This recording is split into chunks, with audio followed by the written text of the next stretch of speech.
Alegria de vivermos nessa terça-feira de 25 de janeiro, essa festa tão importante para a nossa comunidade e para a igreja como um todo, a iluminação de São Paulo. São Paulo que já era um homem temente a Deus, mas que nesse dia vai receber a grande graça de iluminação que vai mudar toda a sua vida. Podemos rezar de modo muito particular pelo retiro anual dos nossos irmãos consagrados da vida consagrada masculina, os nossos seminaristas e sacerdotes, para que também para eles esse dia seja um dia de forte iluminação, em que rendidos ao mistério de Deus possam dizer a Deus o que devemos fazer, onde iremos, como podemos te anunciar até os confins da terra.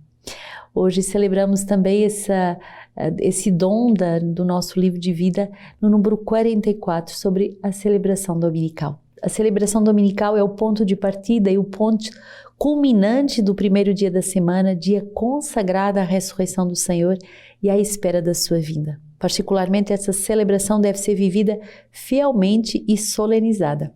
Roupas brancas, lembrando o nosso batismo, sinais de festa, procissão de entrada com incenso, a cruz, os nossos cantos especialmente preparados e adaptados. O padre ou o diácono canta o evangelho. Então, aqui nesse número 44, nós vemos todo o amor que a igreja tem pela celebração dominical e nós de uma forma muito particular também, porque o domingo é o dia ápice e é o dia que resume tudo o que nós vivemos. Então é o fim da semana e é também o início da nova semana. E esse dia de festa na nossa comunidade é celebrado para aqueles que não carregam um hábito, com roupas brancas, justamente para celebrar a alegria da ressurreição e também as vestes batismais. E o padre ou o diácono soleniza de forma muito bonita o evangelho através da proclamação cantada das palavras do Senhor. O número 45 vai dizer: a oração comunitária semanal é centrada no mistério pascal. A comunidade celebra a cada ano, com toda a igreja e de modo particular, o mistério da redenção de Cristo na festa de Páscoa, fonte e ápice do ano litúrgico. A comunidade se reúne nas vésperas das grandes festas litúrgicas e neste momento celebramos um ofício de vigília, com o ofício das leituras e da palavra de Deus, com a meditação dos padres da igreja, para assim entrarmos juntos nas riquezas do mistério celebrado. Durante o Advento e a Quaresma, a comunidade também celebra um ofício de vigílias, na noite de quinta para sexta-feira, preparando-se assim com a abertura de coração para as solenidades de Natal e da Páscoa. Podemos celebrar alternando as semanas, um ofício de vigília ou uma adoração noturna, segundo o que o pastor da casa julgue oportuno. A liturgia semanal da comunidade está centrada no mistério pascal. Cada semana é vivida como uma pequena Semana Santa, numa atitude crescente até o final da semana, como o Tríduo. A comunidade vive uma subida até o dia do Senhor, dia da festa primordial, o domingo, o primeiro dia da semana, onde toda a igreja canta a Santa Ressurreição de Cristo. Filipenses 3, 10 a 11, para conhecê-lo, conhecer o poder da sua ressurreição e a participação nos seus sofrimentos, conformando-me com ele na sua morte, para ver se alcanço a ressurreição de entre os mortos. Muito bonito esse perceber que o domingo, a celebração da Páscoa do Senhor é um momento tão forte que todo o ano litúrgico se orienta sobre a celebração da Santa Páscoa. E nós vamos vivendo uma etapa litúrgica depois de outra, mas o culminar é a Páscoa.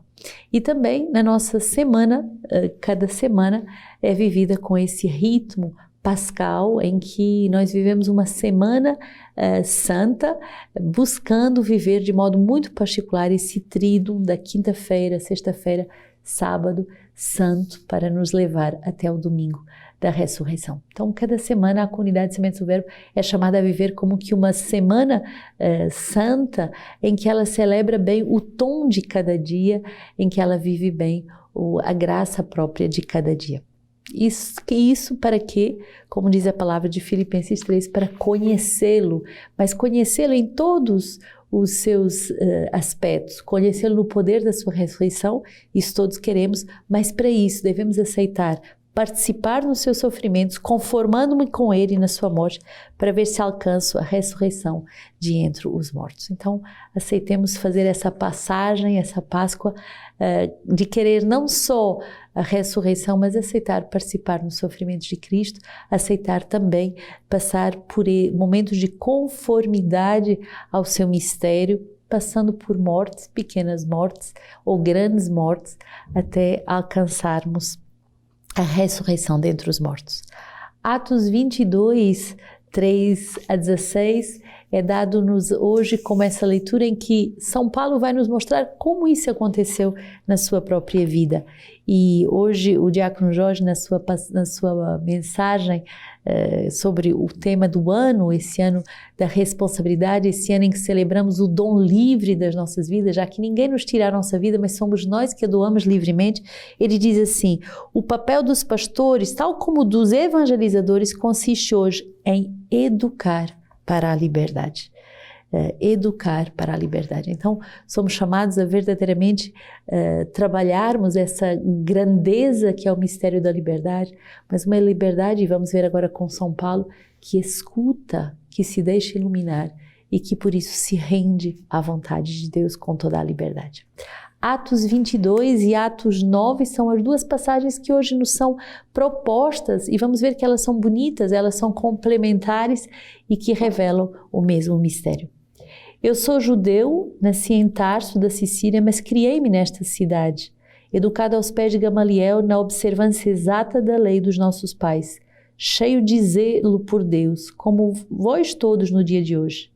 Persegui de morte esse caminho, pretendendo e lançando à prisão homens e mulheres, como podem testemunhar o sumo sacerdote e todos os anciãos. Dele cheguei a receber cartas de recomendação para os irmãos em Damasco, e para lá me dirigi, a fim de trazer algemadas para Jerusalém os que lá estivessem para serem aqui punidos.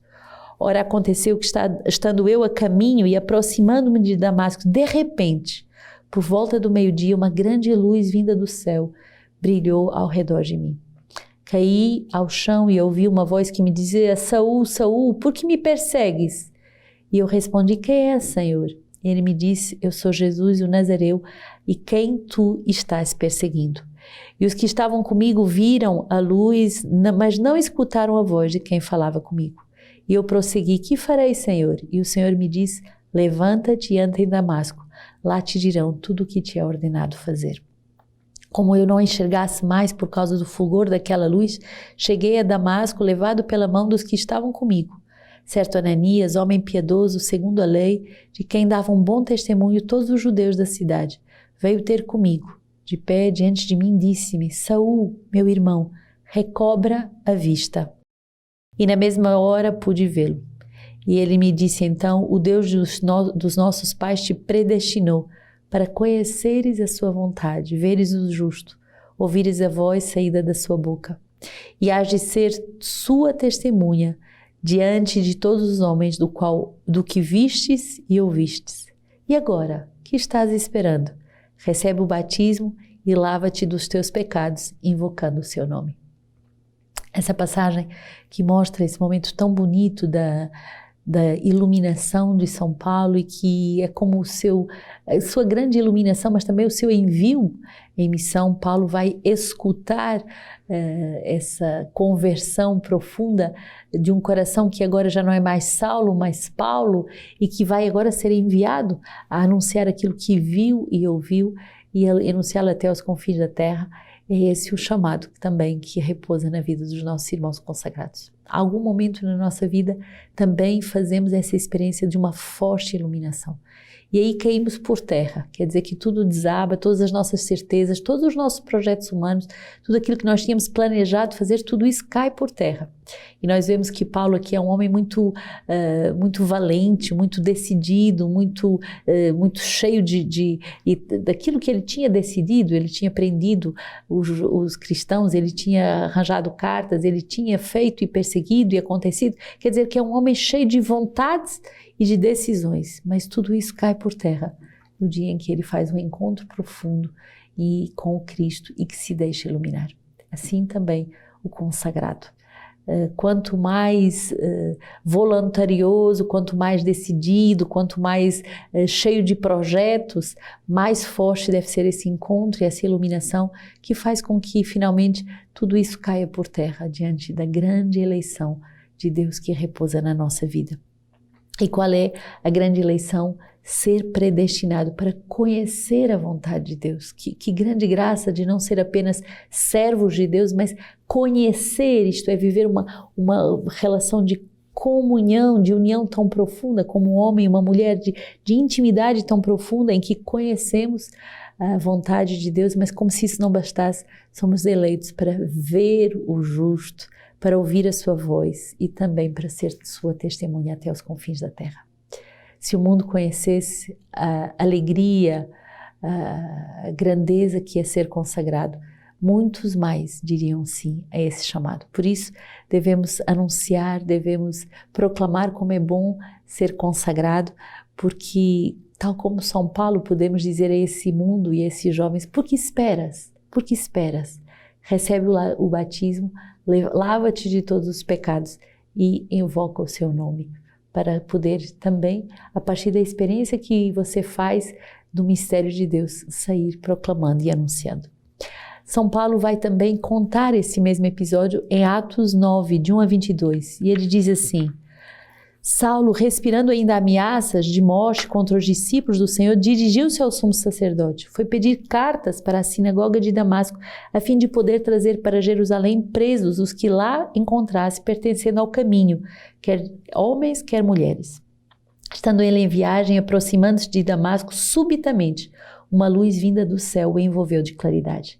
E caindo por terra, ouviu uma voz que lhe dizia: Saul, Saul, por que me persegues?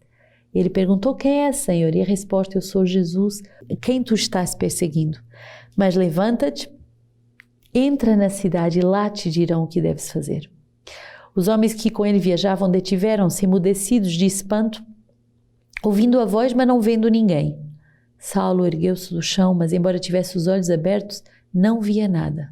Conduzindo-o então pela mão, fizeram-no entrar em Damasco, e ele esteve 3 dias sem ver e nada comeu nem bebeu.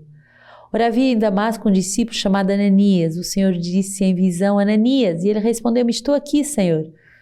E o Senhor prosseguiu: levanta-te, vai pela rua chamada direita e procura na casa de Judas por alguém do nome Saulo, de Tarso. Ele está orando. E acaba de ver um homem chamado Ananias entrar e impor-lhe a mão para que recobre a vista. Ananias respondeu: Senhor, ouvi de muitos a respeito deste homem, quantos males fez aos teus santos em Jerusalém. E está aqui com autorização dos chefes dos sacerdotes para prender a todos os que invocam o teu nome. Mas o Senhor insistiu: vai, porque este homem é para mim um instrumento de escol, para levar o meu nome diante das nações pagãs, dos reis e dos filhos de Israel. Eu mesmo lhe mostrarei que é preciso sofrer em favor do meu nome. E Ananias partiu, entrou na casa, impôs sobre ele as mãos e disse: Saul, meu irmão, o Senhor me enviou. Jesus, o mesmo que te apareceu no caminho por onde vinhas, é para que recuperes a vista e que fiques repleto do Espírito Santo.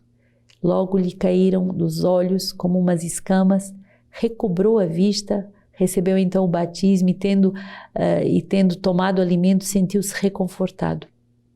Saul esteve alguns dias com os discípulos em Damasco e imediatamente nas sinagogas começou a proclamar a Jesus, afirmando que ele é o Filho de Deus. E todos os que o ouviam ficavam estupefatos e diziam: não é este quem devastava em Jerusalém os que invocavam esse nome e veio para cá expressamente a fim de prendê-los e conduzi-los aos chefes dos sacerdotes? Saulo, porém, crescia mais e mais em poder e confundia os judeus que moravam em Damasco, demonstrando que Jesus é o Cristo. Esta segunda forma de escutar esse relato feito pelo próprio Saulo é tão bonita, porque vai complementar com outros detalhes muito importantes. Primeiro, esse detalhe de que Saulo vai ficar cego. A iluminação é tão forte que cega.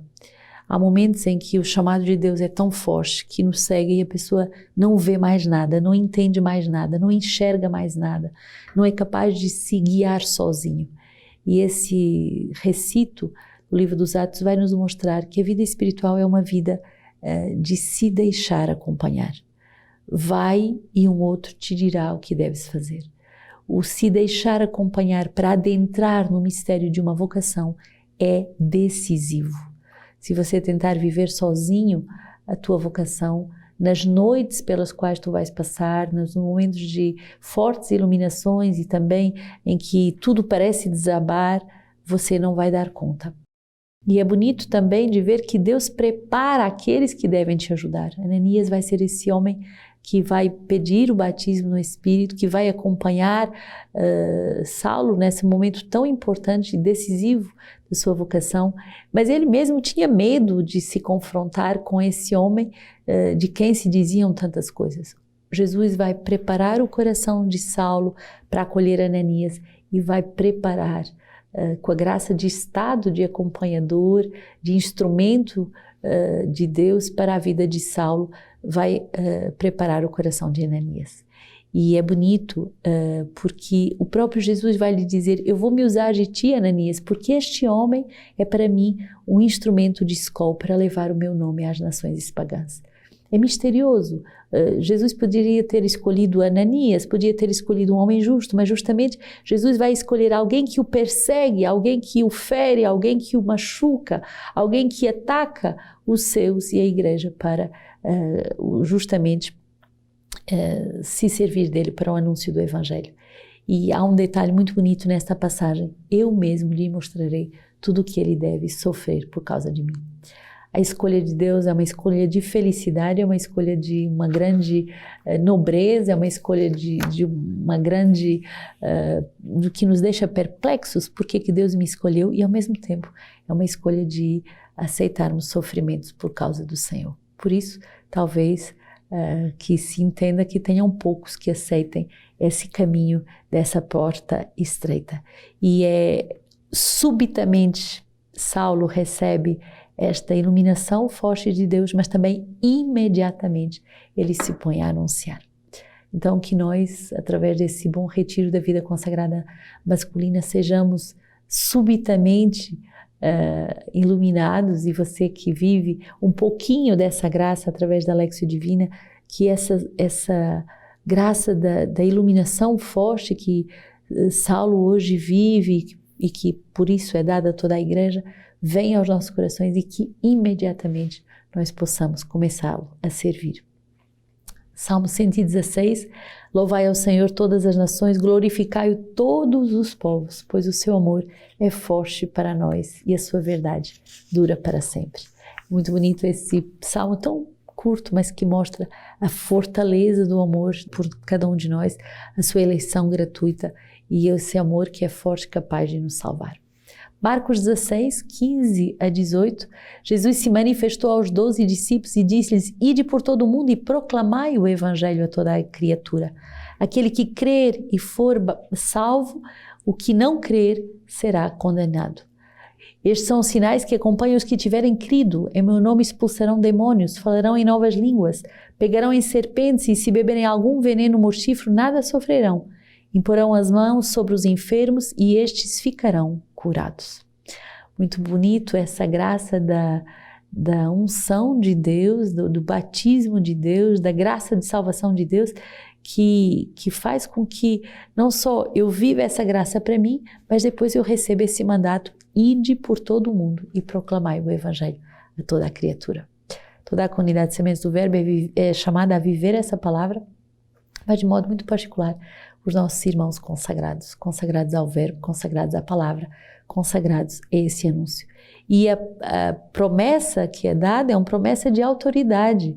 Expulsarão demônios, falarão novas línguas, pegarão em serpentes e se beberem algum veneno mortífero, nada sofrerão. Eles imporão as mãos aos enfermos e estes ficarão curados.